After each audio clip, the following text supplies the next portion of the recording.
Welcome to Amateur Radio Topics.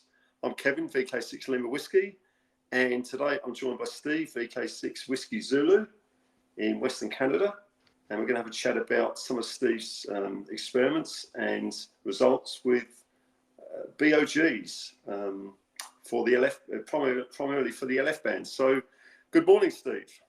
Yes, good morning, Kevin, and thanks a lot for inviting me. I do enjoy your show, by the way.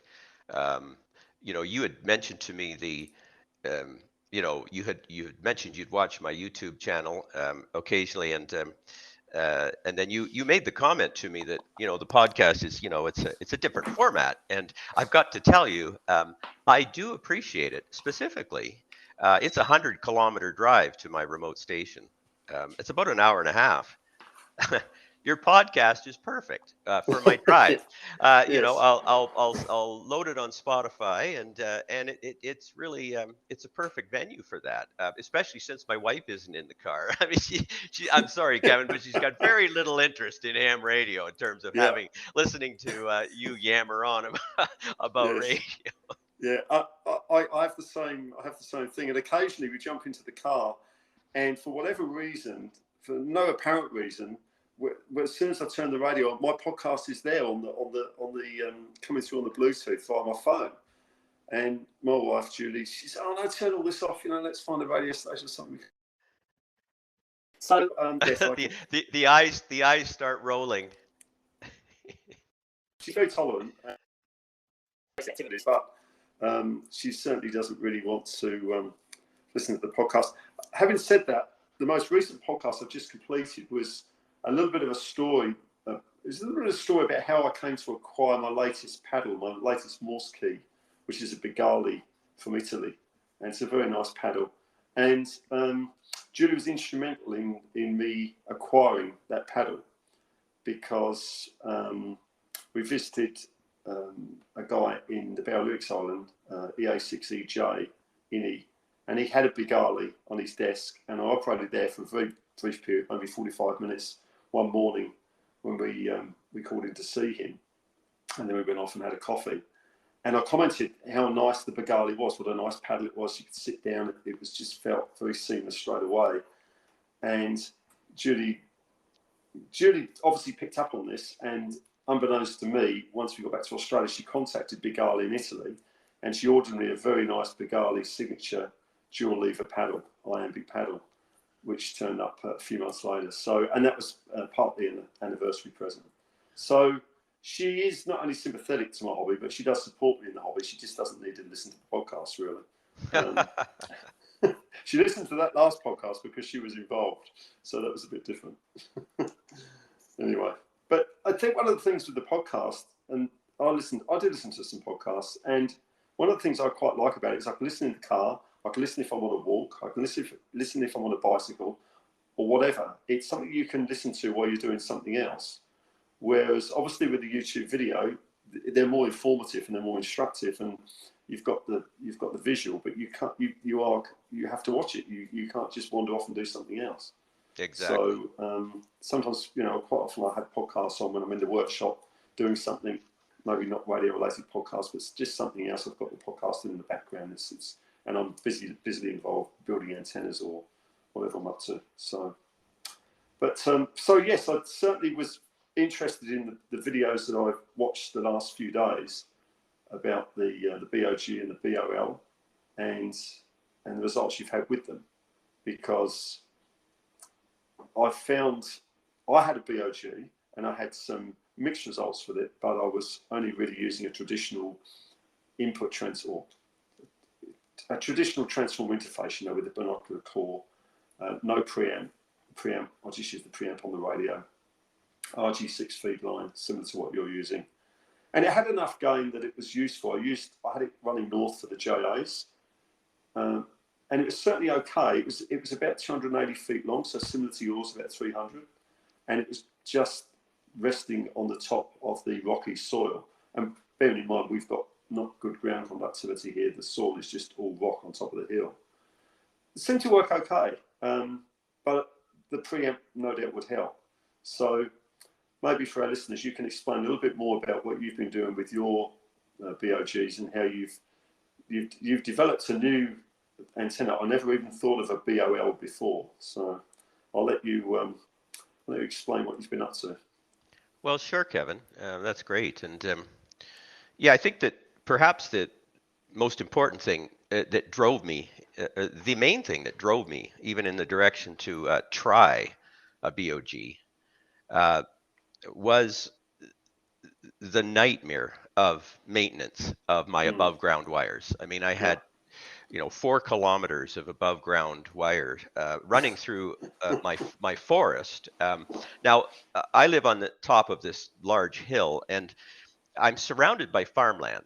But if you look at an aerial view, you can see that it's all trees on the top of this hill, but everywhere else the land is cleared. Obviously, it's farmland.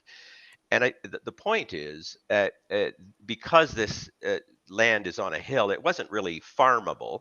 And so consequently, these trees are what I call old growth. It's mixed deciduous conifers, and they've never been cleared. And so they're really tired old trees. And so many dead ones that honestly, after every single windstorm, even a slight windstorm, I would have trees down. And with that many wires, I was constantly needing to take the 100-kilometer drive to my remote to repair the wires. Now, uh, I did anticipate this to a degree, and I thought I was really clever with my above ground installation with these wires because I had counterweights and pulleys. So if a tree fell using this heavy galvanized steel fence wire, the wires would not break, which was great. So from that standpoint, it worked. The problem is, of course, once a tree's down on the wire, it does affect its performance. But from a responsibility standpoint of, not impacting wildlife or any humans that might walk through the forest, because of course, if if a tree's on a wire, someone could, clothesline themselves, right? So Yeah. I felt compelled, all right, if you're following me here, that I needed to repair these. So um, uh, it was a nightmare, Kevin. I swear to God, it was almost weekly. So, Certainly, and you had did you say you had 4 kilometers of wire? yeah, Yeah. Okay. 4,000 meters of wire. Well, I had 15 beverage wires, and they're 1,000-foot wires in all directions, broadside, phased pairs, and whatnot. So, Yeah. so, so. Uh, uh, I literally at one point I came home and I told my wife, I said, this has got to end. I mean, I can't keep doing this, right? So that was what drove me to say, okay, I need another solution. However, I love my beverages. I mean, they were the most effective antenna. I mean, they Yeah. did outperform my 9 circle receive array, though uh, not so much the single wires, but I had broadside pairs, and those were really exceptional performance. So I said, okay, well, what can I do? And of course, I knew about BOGs. I'd heard about BOGs. Personally, inwardly, I thought that's got to be a crap antenna. I mean, how can a wire lying on the ground be any good? Now, it's not that I hadn't talked to a number of people that have said and have told me that a low wire, okay, as well as a beverage right on the ground, they do work, okay. So that was enough to say, okay, let's give it a try. So this, so so so I thought, well, I'm gonna give it a go. But I did mention in one of my videos that I also was aware of Rudy Severin's N6LF's paper, where he had done some work that showed that um, a BOG as it ages and sinks into the ground and gets covered by overgrowth, not only will the output become diminished, um, but you can tend to lose directivity. And I think that he describes it more better than I do. But it begins to self-terminate, and there can be Yeah. Yeah. I uh, read that paper some time ago. Yeah. yeah, yeah. So I thought, well, okay, maybe I don't want it on the ground. And I thought, well, how about if I elevate it? And of course, right away, as soon as it's slightly elevated, okay, you're gonna say, well, I mean, the animals are gonna trip on them and rip them out, and that won't work. And I thought, well, okay, just during a walk through the forest, fixing some of my above ground wires, I see all this deadfall. And I mean, just so much deadfall. I thought, well, what if I just staple the wire to the logs? Mm. Because after all, if you most deer, I mean, they're lazy. They don't want to step on something, so they just walk over it. Yeah. And so that's what moved me toward, okay, let's just put a wire on a log and see how it works. Now, right away though, I thought, well, um, the output is likely to be low. And so what can I do about that? And that is the other part of the story here. And that is um, for at least a year, perhaps 2 years prior, I had been in contact with John W1FV, and he's the father and designer of the 9-circle receive array. Mm. Um, Sure. and he, and he had developed a new transimpedance amplifier specifically for his 9-circle receive array, because his original amplifier design quasi-unity gain, it's really an impedance buffer, but we all realized using that particular amplifier that it really didn't lift the gain enough to avoid the need of another amplifier prior to the radio. So he developed this design, and I purchased some from him, and he was very kind to share his schematic of his design so that I could redesign the PCB to more suit my application on my verticals. All right. Yeah. So I had this, and they worked exceptional. I mean, they're really a remarkable amplifier. They're extremely low noise and very stable in impedance and phase, and very immune to IMD. So I had the ability, and I had these amplifiers in hand, and then it occurred to me, can I make this work with the BOG? Well, the only issue is that the input impedance to the amplifier in the case of a short vertical is a very high impedance, and these amplifiers were designed for that. The impedance of Mm. the verticals are like, Yeah. 1600 ohms, so a very high impedance input. Without a very high impedance input for the, if this amplifier doesn't see a very high impedance, it gets crushed. But uh, communicating with John, we sort of concluded that perhaps the best approach would be just to include some series capacitance uh, to bring up that impedance if attached to a BOG, and it should work. And so that Mm. led me to experiment with that, and it works like a darn. I mean, it is attached to the BOGs. I did a little bit of experimenting. I basically just, tried different input capacitance with the amplifier, and found a value that works very well, and it is remarkable in terms of how it lifts the gain of these wires. The perhaps other benefit now, you could likely, and many people do, drive a BOG without an amplifier, as you did, Yeah. and achieve enough gain. I mean, you could amplify it on the low impedance side before the radio, and you'd probably be okay as well. So the but for myself, the secondary benefit was because I phase my arrays. I have two beverages phased in phase in a broadside configuration. When you phase anything with coax, it's vital that the SWR, okay, on that feed line be 1-to-1. If it's Mm. not, Yeah. the phasing will not be accurate. So the benefit of these amplifiers is that it normalizes and maintains an exact 75 ohm impedance at each wire. So therefore, it's perfect for phasing both broadside and end fire, which I've done. So sorry, that's kind of a long story, but that's really how it all happened. Well, no, that's a good explanation of how you've managed to get to where you are with this system.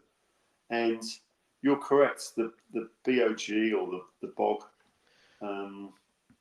I've spoken to other people about this, and they've maybe tried and not had much success. And maybe not try with the preamplifier in the same way that you have. Obviously, just use the preamplifier on the radio. And of course, I think it also depends a little bit on the ground conductivity. It's quite possible if you're on highly conductive clay soil, the wire close to ground may not work as well. If you're I'm on very rocky soil here, you can't drive a ground rod in.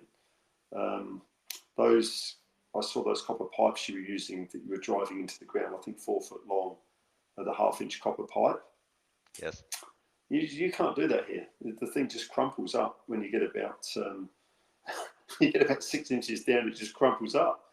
You've got to pre-dig a hole essentially to get those in and make sure there's no big rocks underneath. And I've actually used. There's another product here that I've been able to buy from the hardware store, which is it's a solid steel rod with a copper cladding, and they use it for earth rods, typically for housing and that sort of thing. And they're about 6 foot long. But it's very unusual for me to find a spot where I can drive something down to 3 to 4 feet.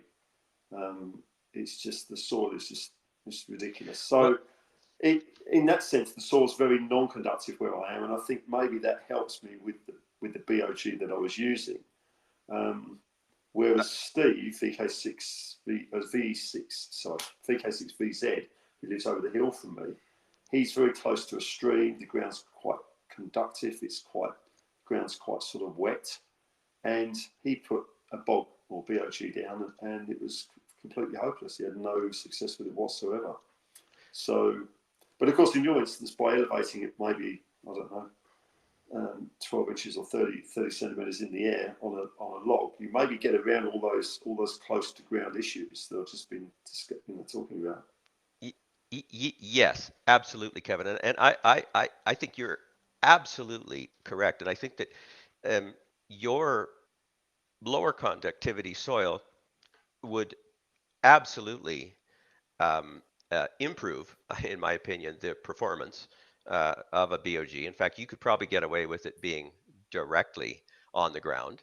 Yeah, And mine was just on the ground, yeah, and it's yeah, just and the ground's essentially just gravel. I mean, there's a bit of undergrowth there, but because the ground quality is so poor and there's very little topsoil, the bush, or we call it the bush, but the ground cover's quite low, and we have kangaroos coming around grazing all the time, and that keeps the level of the bush at a fairly low, a low amount. I mean, if you don't have kangaroos, then obviously all this stuff will grow more. But the kangaroos do a pretty good job. They're a bit like sheep. They just wander around and they clean everything up. So, but they are a problem, of course, with as you were just discussing with deer and whatever. We have the same problem with the kangaroos.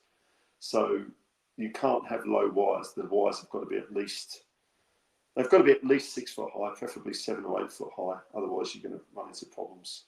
well, yeah, and that's exactly what my above ground wires were. But you're correct. I mean, it's not. It's been well described that, and it's been attempted many times on de-expeditions. Okay, to Pacific Island de-expeditions where you're proximal to the ocean with salt saturated water, Yes. with salt saturated ground.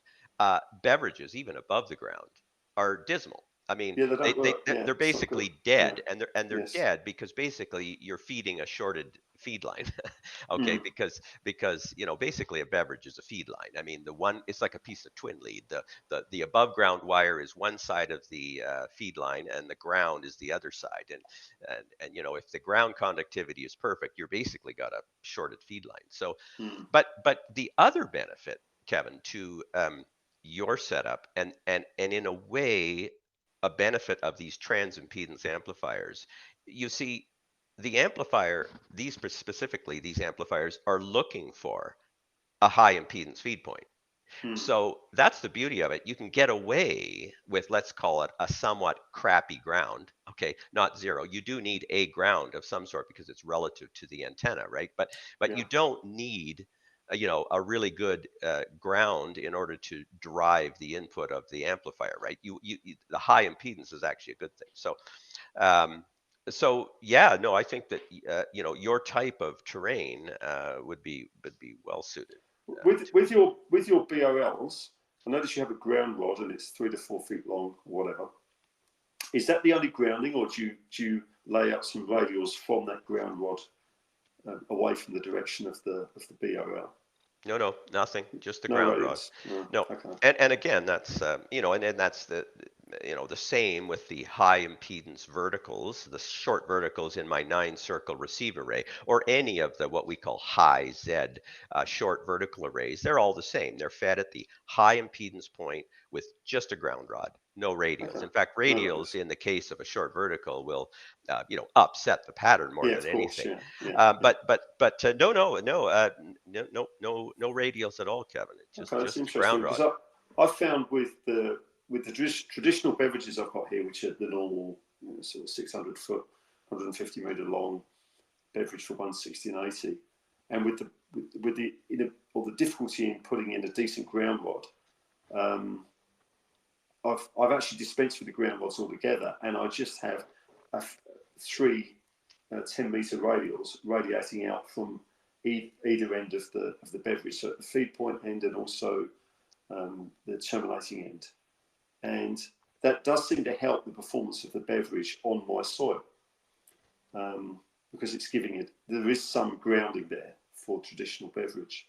Yeah, that's And I that's did, a great solution. I mean, basically, you're capacitively yeah, coupling to the earth. that's right. It's just a relative. It's a relative. It's like a counterpoise.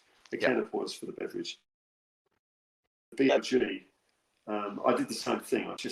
I didn't have a termination at the far end because I figured that the antenna was, from what I could gather from the literature that I read, the antennas are essentially self-terminating. Now, I don't know if you found that with your BOLs. Did you find they were self-terminating, or did you terminate at the far end? Oh, okay. No, I with my BOGs or BOLs, they're only elevated maybe 6 or maybe 8 inches at the most. It depends on the how thick the log was or how Yeah. the diameter. I mean, they undulate, they wobble through the forest, but nominally about say 6 to 8 inches. Um, Perhaps because they're elevated that much. I don't think that at 3 to 400 feet, which is how long my wires ended up being, they are not self-terminating.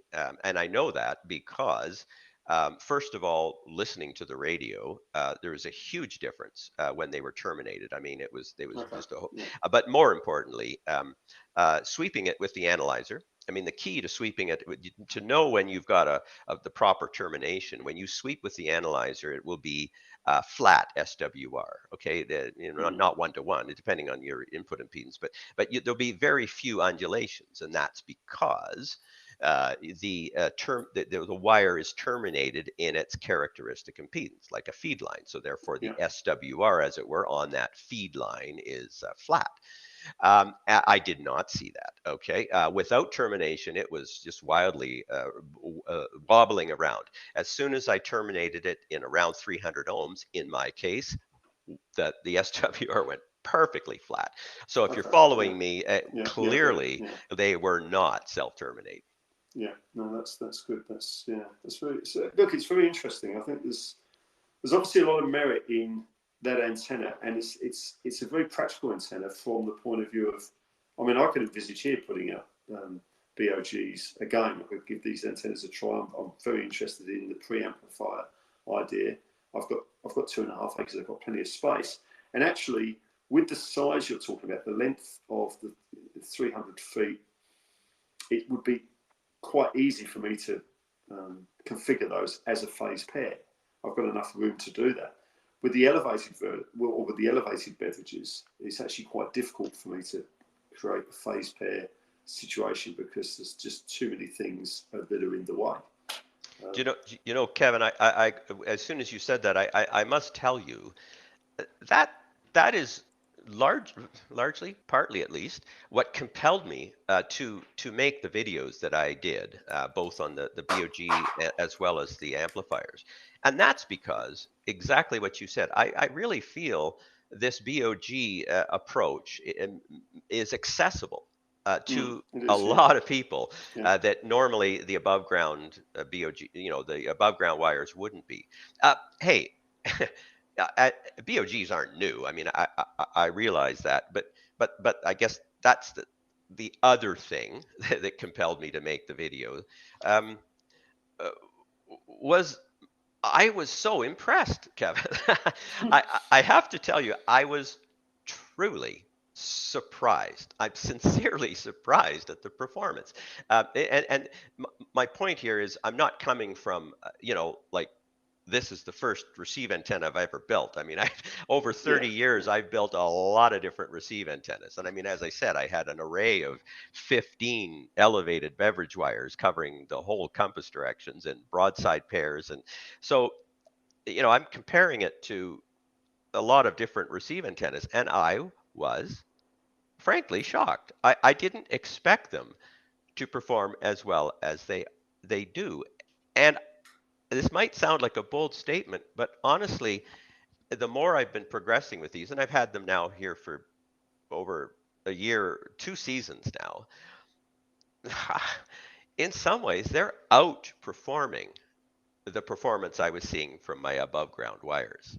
And if I may, I'll just maybe touch on another thing I did. And because, here I am talking about on air performance, and I frankly feel there's perhaps a little bit too much of that that goes on in our community, in our ham community, about you know just quantifying antenna performance based on what I can hear. I mean, what else do we have? Well, we do have other approaches, right?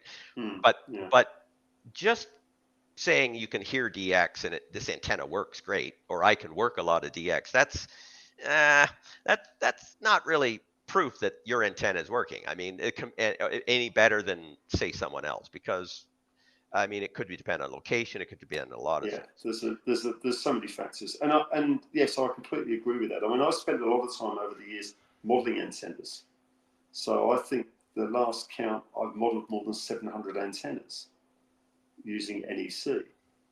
Just sometimes just for fun. Let's model this one. Let's have a look at this one. See what this one does. And um, obviously, I haven't built all of those 700 antennas, because the whole idea of the modelling is to try and figure out what is really going to work and what isn't going to work. And although I'm a 160mm enthusiast and I really enjoy the band, I'm also pretty keen on the HF bands and very keen on contesting. So a lot of what I sometimes do with the modelling is driven towards trying to develop antennas that can maximise what I've got here at my disposal from a contesting perspective. And one of the traps that I've fallen into in the past is that I might model an antenna, I might put it up, it might seem to be working really well outside of contest conditions. And then you get into a contest and the band noise is elevated by 10 or 20 dBs on both ends of the path because of all the QRM. And all of a sudden the antenna doesn't work anywhere near as well as you would hope it would, because you're operating under a very noisy band. So it's all completely relative to the band conditions, the signal to noise ratio, and what you really expect from the antenna. And the modelling is really useful. It gets you in the ballpark. I've got to the stage now with the modelling where I feel that if I model it correctly and I build it correctly, generally speaking, it works. It works the way I think it should work. But it's very subjective, and it's dependent on location, and it's dependent on conditions, and it's dependent on the receive capability of the person at the other end, and a whole bunch of things.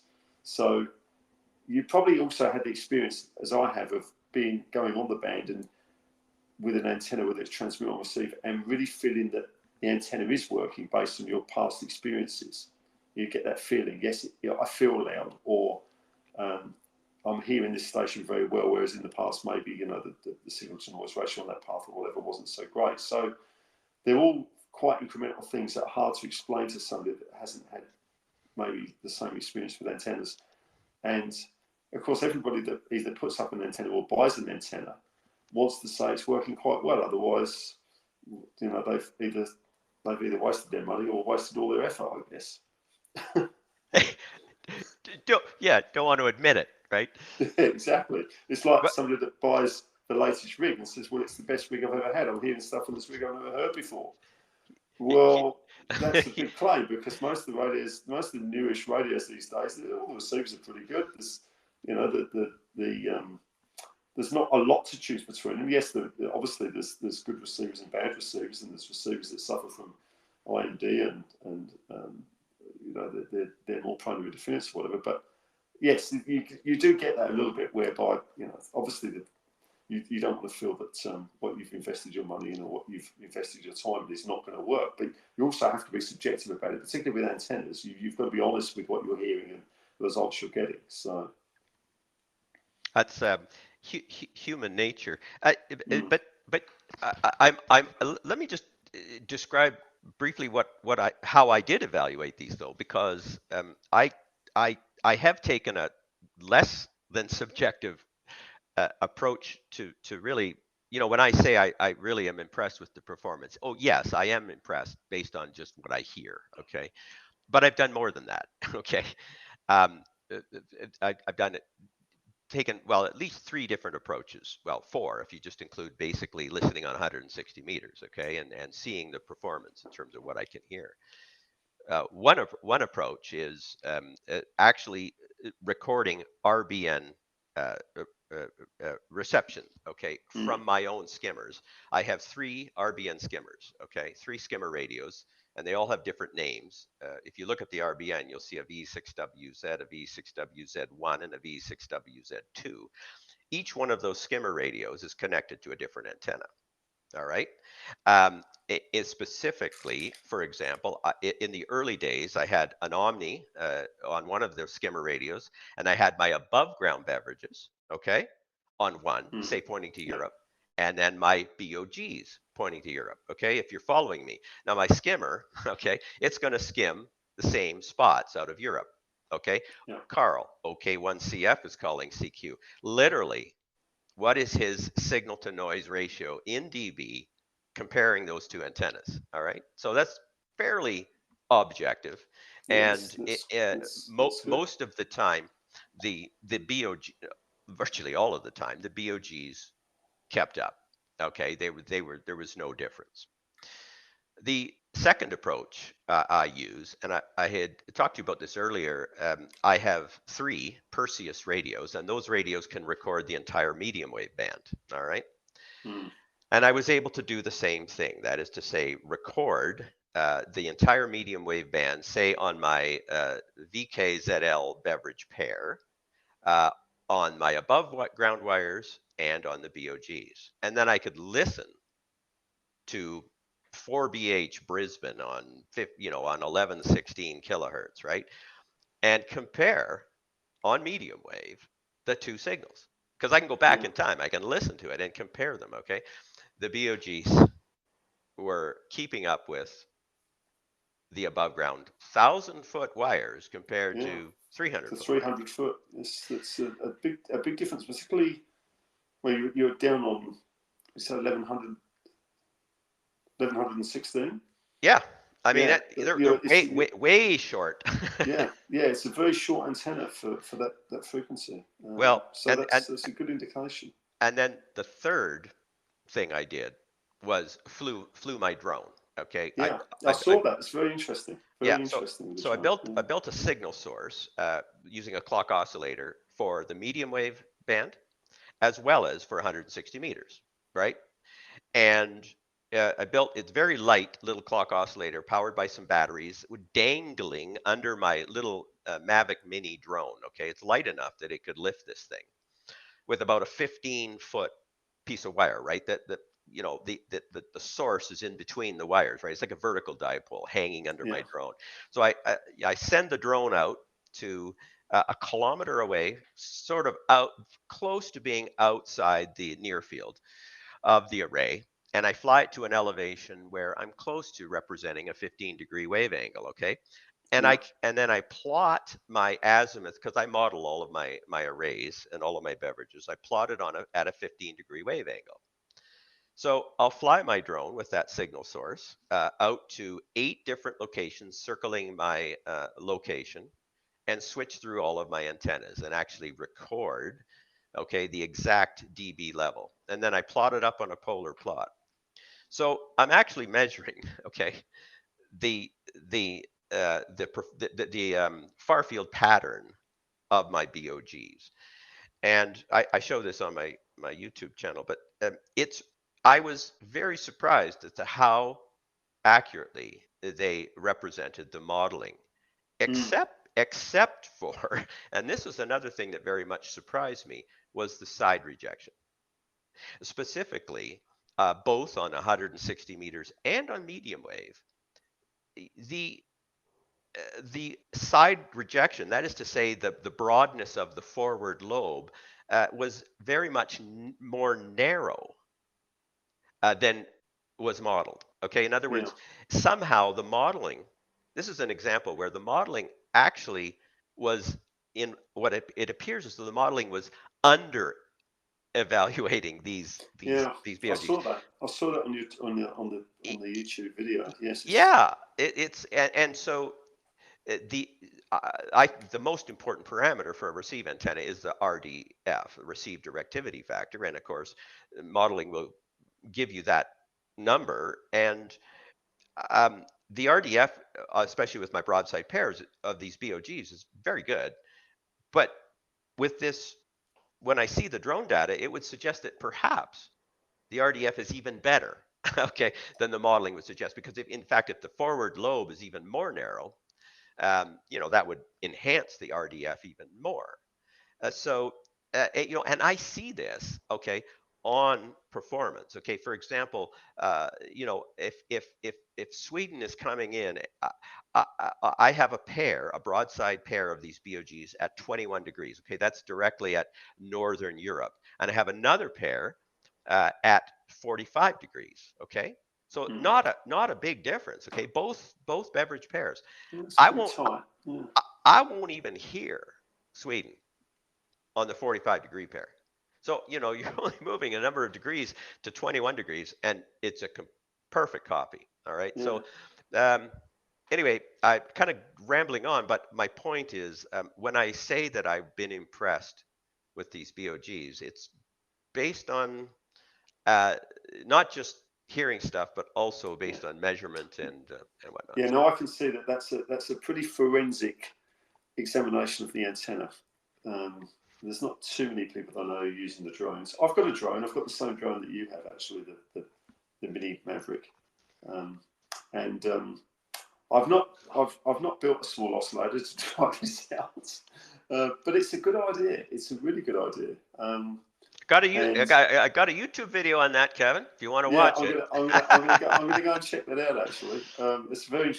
You mentioned to me before you were doing it, and I thought, yeah, it's a good idea. It's a good application for the drone. I've used the drone for a couple of other things that it's probably not designed for, and that's dropping lines over tall trees.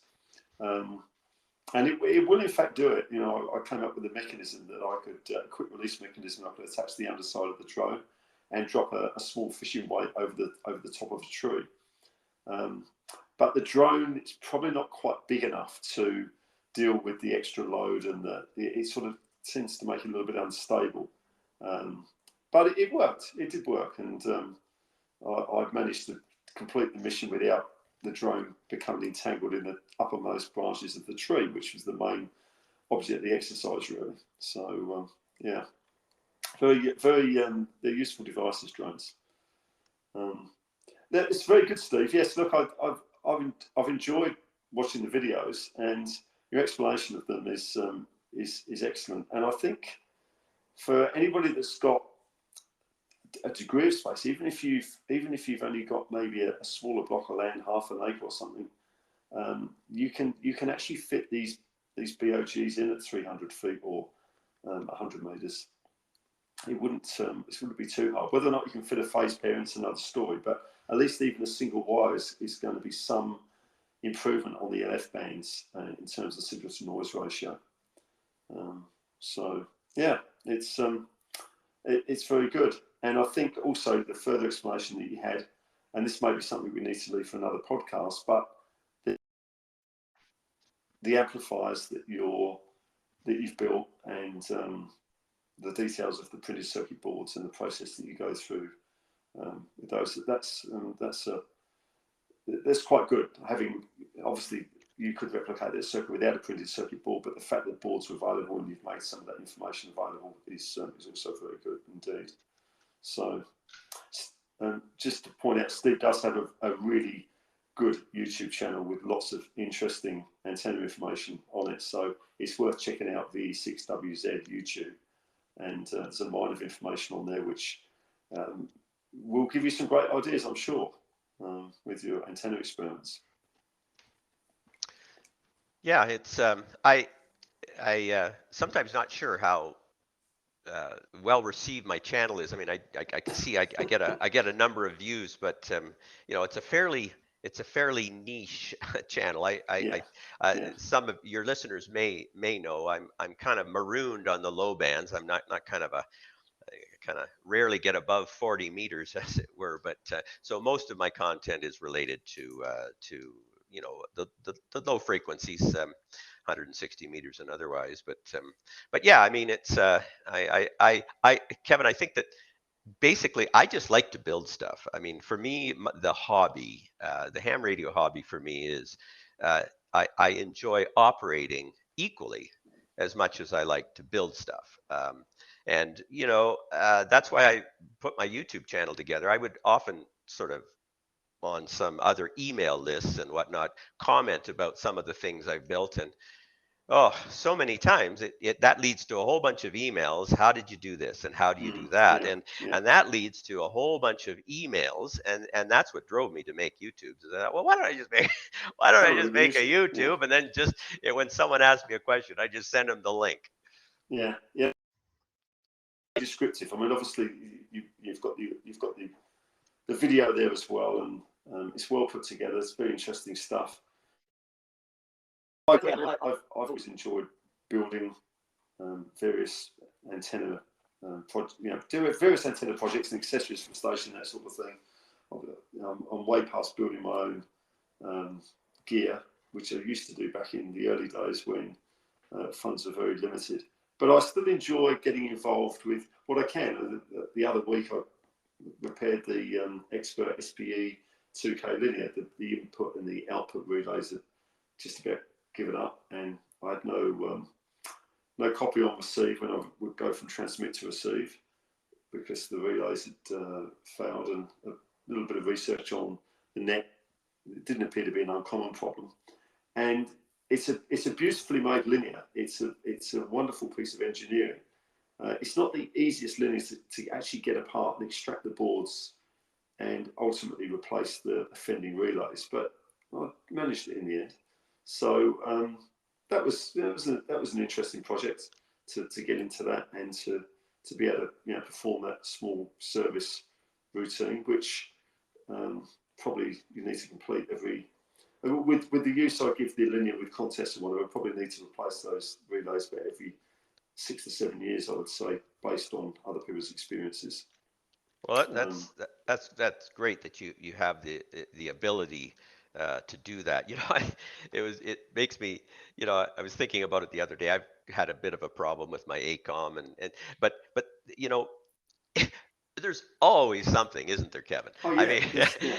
and you know, it reminds it's me of a, it's part of the hobby, really. well, It's what keeps you interested. it is, but at the same time, I remember I was on a local chat on 80 meters with some of the local guys, and we were talking about my remote, and this one fellow, you know, kind of suggested, "Oh yeah, I'd like to build a remote one day," and and my only advice to him was, if you're going to build a remote, you better really like building stuff, and you Yes. better really like fixing stuff Yeah.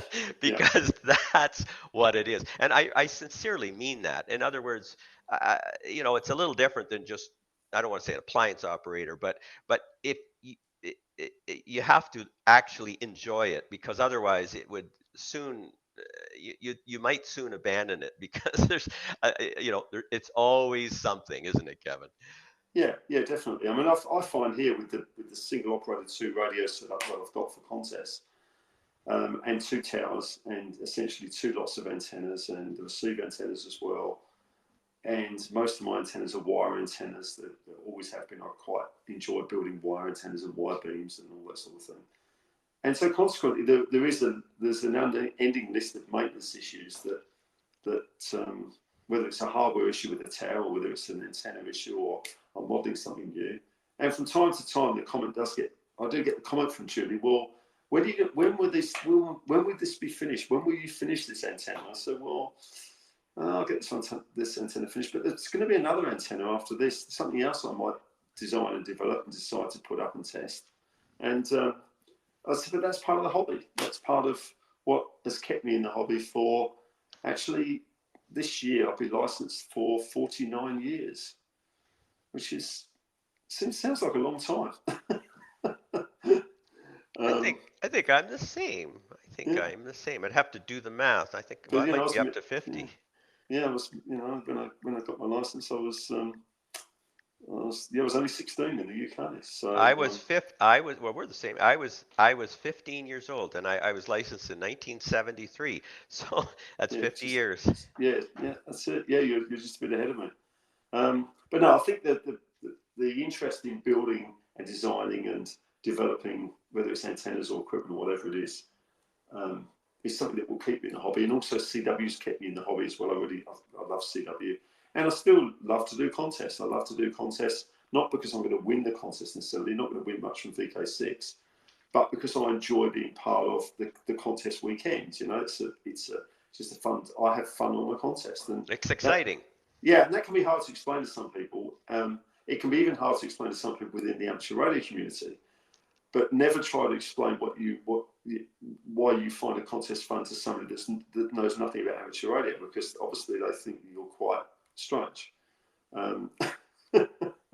So I try and avoid that subject when we mix with other people, and because it's just impossible to explain why I would enjoy that, staying up for 48 hours continuously on a CQ Worldwide weekend or something. Well, Kevin, it is kind of strange. It is, and it's and now and again, Julie will deliberately almost bring this subject up in mixed company, and of course, you can't give a one-word answer to this. Once the subject is raised and people start asking you questions, you dig yourself into an even deeper hole. Because they're not going to get it. No, they don't get it. They simply cannot get it, and so consequently, I've found a way of doing it now, which creates a bit of fun, and I don't take it too seriously, and I point out to them that it's just a hobby, and when things go wrong, which they will do, the reason we're called radio amateurs is because we're not professionals. It's amateur radio. This is what we do. So, but anyway, look, most people, our close friends, understand what goes on now. This is more to do with if you're meeting people for the first time or whatever. And Julie might bring that. Tell them about your hobby and all this sort of stuff. And it's like, no, please don't. Let's just not go there. Let's talk about something else. That same happens to me. Yeah, don't bring it up. It's truly, to most people, Kevin, it's truly tinfoil hat stuff. Yeah. So, but that's okay. Look, we have fun with it, and this has been a really good podcast, Steve. We could do it. We could definitely do another one. I think we could probably do something a little bit more about those amplifiers, and also your switching systems with the antennas that you've got. I did touch on that a little bit on your podcast, on your YouTube. I had a look at that, but I think we could do another podcast maybe in a month or so's time and cover some of those switching systems, some of the infrastructure you've got on the remote, and. You know what, Kevin? Yes. I just when you mentioned that, that is going to be my next video that I'm making, and that's regarding switching, because actually there's a new software version of the switching program that I use for direction switching, and it's quite exciting because it eliminates entirely the need for the diode matrix associated with these relay boards. So Okay. yes, let's stay tuned on that. I'd be glad to chat with you about that. Yeah, that would be really good. And then by that stage, I may have the antennas back up. I may be back at 160. I've got it's not just a question of fixing the low band antennas. I had a fault on the 168 mm feed line, which is of my own making. I didn't put enough strain relief on the center insulator and the coax center fracture. And it's just one of those things. So I'm fixing that up, but at the same time, I'm also repairing and redesigning and redeveloping. I've got a different antenna for the HF bands now. I've got an X beam, a 2/2 X beam for 2015 and 10, but it's a lot of wire, and I've got a new spreader system at the top now, and the X beams are stacked 2/2 and they're phased, and I put that up specifically for CQ Worldwide, but because I didn't have the LF bands, I never ended up really using those antennas for that contest. I just ended up doing the 40-meter single band and shelved the rest of it. But in a short period of time that I had that 2/2 antenna up and working, it appeared to be very good, and it also supported the modelling that I did on that 2/2 X beam. So I'm quite keen to get it back up again and do a bit more testing. As soon as you start putting stacked antennas up, it becomes a whole different ballgame, particularly if they're wire antennas, because it's sort of a bit messy. But it did work, and I was pretty happy with the results on the tests that I was doing. Some of the tests that I do when I put up a new antenna like this, quite often it's QRP testing. I'll get on there with 1 watt and I'll see if I can work the world. And if I can't work the world with 1 watt, then I know the antenna's probably not doing what I'd like it to do. But I had a lot of QSOs with 1 watt with the US and Europe for about a week or so after the contest, and then I took the tower down because we were off to Japan for a couple of weeks, and I didn't really want to leave the tower up there whilst we were away. So I took the antenna down, and you know, that was back in early December, and the antenna so far is still, and I'm still working on it. So, but look, again, it's part of the hobby. I'll get there. Oh, but hey, Kevin, have you happened to notice that, speaking of transmit antenna evaluation, have you seen that very latest video I put up about using the Kiwi radio with the S meter extension to evaluate transmit antennas? No, I haven't seen that. I saw it on there, but I knew we were going to talk today about the BOGs and the BOLs, so I did a little bit of homework on that first. But I saw that one. I thought, yeah, that's a good one as well. Yeah, sure. Well, no, yeah. check it out, because honestly, it's not new. I think a lot of people are aware of it, but it's really, Kevin, honestly, I think you might really benefit from using that method. I mean, anyone can use it. I mean, it's a great way to evaluate transmit antennas, because you don't need anything other than your PC sitting beside you, and I mean, you can literally build an azimuth polar plot of your transmit antenna, okay, assuming you can rotate it, and assuming you can find a Kiwi proximal that's giving you a stable signal source. But anyway, check that out. I think you might you might find that you might really enjoy that to evaluate your antenna experiments. That'd be good. Once I get the X beam stack up again, I'll do that. But one of the advantages with the X beam is that this is the antenna I can electrically rotate through 360 degrees with relays from the shack. So there's no rotator involved at all. And the 2/2 is 2 elements over 2 elements stacked and optimized on NEC. It gives pretty good gain, but the main advantage with it is the gain is that the gain's at a nice low angle. It's got a good polar diagram at a low angle, which is exactly what I need living in VK6, trying to work DX or trying to work contests or whatever. So, but it's really nice to be able to turn the switch and flick around the different directions without having, heavy duty rotators involved. So that was the main motivation in building the X beam and then stacking them and seeing what I could really achieve with that. The X beam on its own, the polar pattern is not great, but as soon as you stack it 2/2, the whole thing starts to look a little bit more impressive. Yeah, you push your wave angle down. Yeah, absolutely. It tidies up the side. It gets rid of the high angle. So, if you've got a 20, 15, and 10 meter beam up at 24, 25 meters, you do get because of the ground reflection, you do get a bit of high angle there. As soon as you stack it, it eliminates the high angle and narrows the beam down. And yeah, there's a lot of pluses. So that's an HF band project. It's got nothing to do with 160 per se, but all of this stuff is interesting, and it's interesting to do the modelling and just to try and then evaluate whether or not you feel that on air you're getting close to it, because you've taken it a step further with the drones and plotting the polar diagram. But yes, I'll have a look. I'll have a look at that latest one of yours. That would be really good, really good. So, and some of my stuff I've been posting on Instagram as well. I've got an Instagram feed or channel or whatever you like to call it.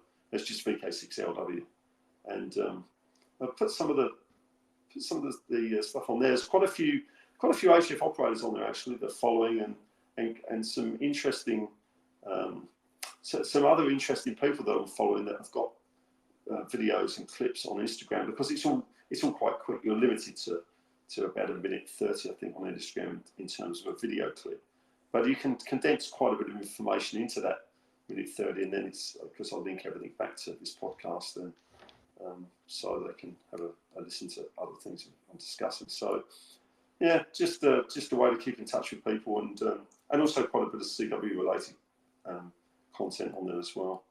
Well, I'll follow you on Instagram. I also have an Instagram account, but I don't use it. I haven't used it in a long time. I'll follow my daughter. Yeah, take a look. Yeah, there's I've got about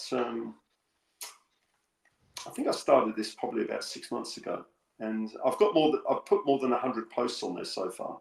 So it's quite varied. Some of it's antenna stuff, some of it's CW, some of it's equipment. It's pictures of some of the things I've been working on in the past, bandpass filters, all that sort of stuff. But yeah, it's worthwhile having a look. It's find something on there that is of interest for sure. So maybe what I need to do then is link it to a YouTube channel. Take it to the next level like you have. then you won't have any time at all for radio. I'll never be on the radio, no. Yeah. Well, I'm retired, Steve, like yourself. So technically speaking, I have got enough time for this, but yeah, our days are busy, our life is busy, which is great. And radio is part of that reason, I think. Yeah, for sure. Anyway, I think we'll wrap it up there, Steve, and it's getting pretty late here. I'm not sure what the local time is. It's just a bit after midnight, so might wrap things up, and we'll maybe plan another episode with the information about the switching and some of the control mechanisms you've developed there for the remote station, because there's a lot of people out there with remote stations. There's a lot of people who are interested in remote, so that's something that, whether or not they're low band operators or not, they still would have an interest in some of those control systems that you're testing and developing and working out. So I think that would be a good one. Sure. Well, no, hey, I would enjoy it. It's always a pleasure to have a chat with you. My thanks to Steve VE6WZ for joining me on this podcast. Steve's got a great YouTube channel. Just search VE6WZ. Lots of information on there about receive antennas, transmit antennas, low band operating, and some interesting construction projects. 73s for now from me, Kevin, VK6 Lima Whiskey, and thanks for listening to this podcast.